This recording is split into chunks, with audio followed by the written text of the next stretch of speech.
Hey fans, welcome to the latest episode of Get to Know the Glads. And in this episode, we're joined by the first goaltender to be signed by Atlanta, Nell. Chris, thanks for coming on here. Yeah, thanks for having me. Now, tell us what this offseason has been like here for you. What have you been up to when you're away from the ice? Away from the ice, I've been trying to get out and golf as much as I can. Obviously, I think I need to get some lessons at this point. Nothing that I'm doing is doing too good, but just kind of hanging out. I was up to a buddy's cottage a couple times and just trying to be outside as much as I can. Talk to us a little bit about last season. It was kind of an awkward year for everybody, but in the 2020-2021 season, you were up in the AHL with Tucson. What was that like, and did you feel like you got some good experience up there? Yeah, I think obviously that long summer, I think for everybody was just weird. Just kind of not really knowing what was going to happen, if the season was going to go, if what even a season looked like. I think we were all just kind of excited to be back on a team, and yeah, it was definitely good experience. I think a lot of what was going on last season was just kind of finding that new normal within the COVID protocols and just kind of taking it day by day. And obviously those first couple games without fans was just kind of weird. Like you had the crowd noise, but it just wasn't the same. But it was good. I think anytime you're able to play at that level, or really any level in pro, you get experience through just the players you're playing with and the game, just getting in some games.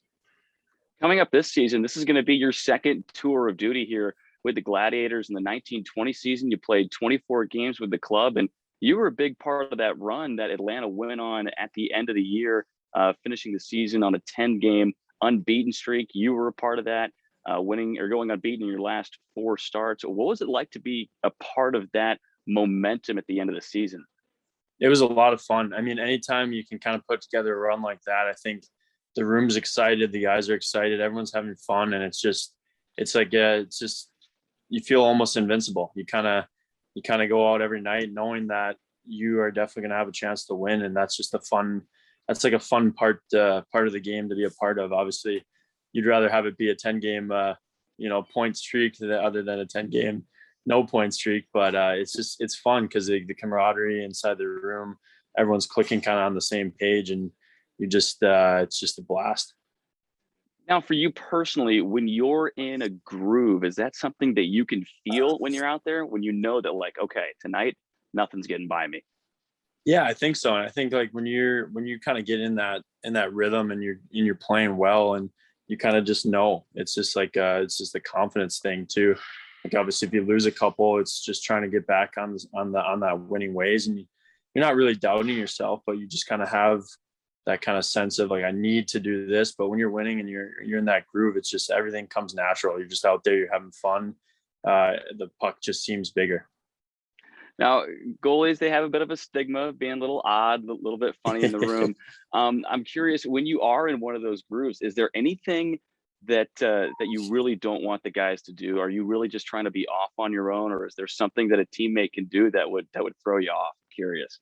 I would like to think, I mean, outside of maybe someone punching me in the face, I'm I'm pretty laid back when it comes to that.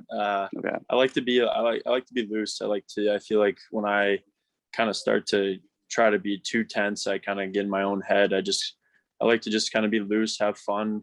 And then once it comes a little closer to game time, that's when I'll kind of start dialing it in. But I like to crack some jokes. I like to have some fun, and maybe kick the soccer ball around a little bit and just kind of be loose.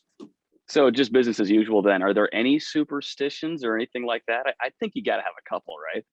So like I don't know if there's superstitions, but I mean I just kind of have a routine. I'll get a coffee, maybe an iced coffee before the game, and then I think the only real superstition I have is just I usually get dressed left to right, so I'll always like put on my left sock first, or my left skate or left pad. So it's not really like and too much of a superstition, but I just kind of have the same routine when it comes to stretching and stuff like that.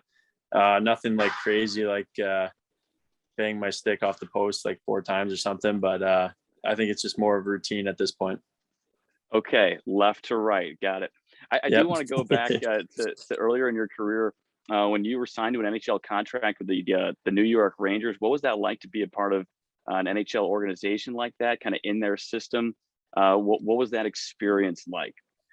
I mean, it's unbelievable, right? Anytime you can be a part of an NHL organization, and especially an original six, the history behind that, and just seeing who had been there before and like get to work with. I mean, a guy like Henrik Lundqvist, who obviously his career was unbelievable, and like just a down to earth guy that worked hard, and just to see those guys go to work every day and kind of be around that was eye opening, and just a lot of fun to just be a part of. And I think anytime you get a chance to do it, it's an unbelievable experience.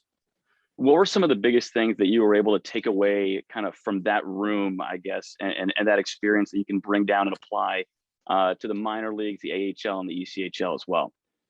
Well, I think it's just to always be working, always kind of honing your craft, and never being content with where you are, and just making sure that on a daily basis you're finding ways in any aspect of life to just be better and just have fun with it. And I think that's the biggest thing, is you see those guys, kind of the camaraderie they have, and just the willingness to work, but also just how much fun they're having on a daily basis was kind of eye opening. It's not obviously at that level, and all these levels, it's business, but once you start worrying about the business side of things, I think is when you start to kind of get away from yourself and just allowing yourself to play hockey. So I think the biggest thing I learned was just the willingness to work, but also just to have fun with it, have fun with the process. Because if you're not having fun, that's when this grind can get just overwhelming.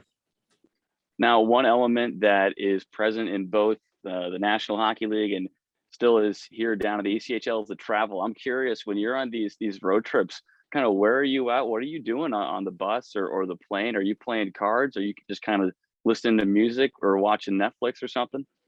Yeah, so I never really got into the cards as much as some of the other guys, but I'll watch every once in a while. But I'm like, I just don't understand it enough. But yeah, I'll listen to some music, talk to some guys, or maybe just watch a movie or something like that.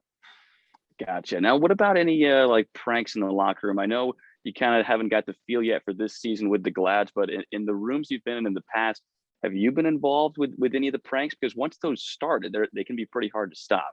Yeah, exactly. I think the best pranks I've seen is either you put a cup of water under someone's helmet, or maybe elbow pad or something like that, so when they pull it, the water will come down. But the best ones are if you got a guy that's really superstitious about his tape job, and obviously you probably don't want to do it before a game, but right after he tapes it, you kind of mess with the tape job a little bit, and then they're going to have to redo the whole thing. And so that's always fun to watch someone that's superstitious about their tape job kind of mess with it. Yeah, and I'm sure you don't want to give too much away here as well, heading into a new season. Yeah, I got to keep my pranks hidden. Yeah, exactly. Well, Chris, we're excited to see you here in camp starting up in October, and then at the season opener the home opener on October 29th. Of course, the Glad season starts on the road in Orlando on October 23rd. Chris, thanks for joining us here on Get to Know the Glads. For having me. Appreciate it. Yep, of course. That was Chris Nell on Get to Know the Glads, the first goaltender signed this season by Atlanta.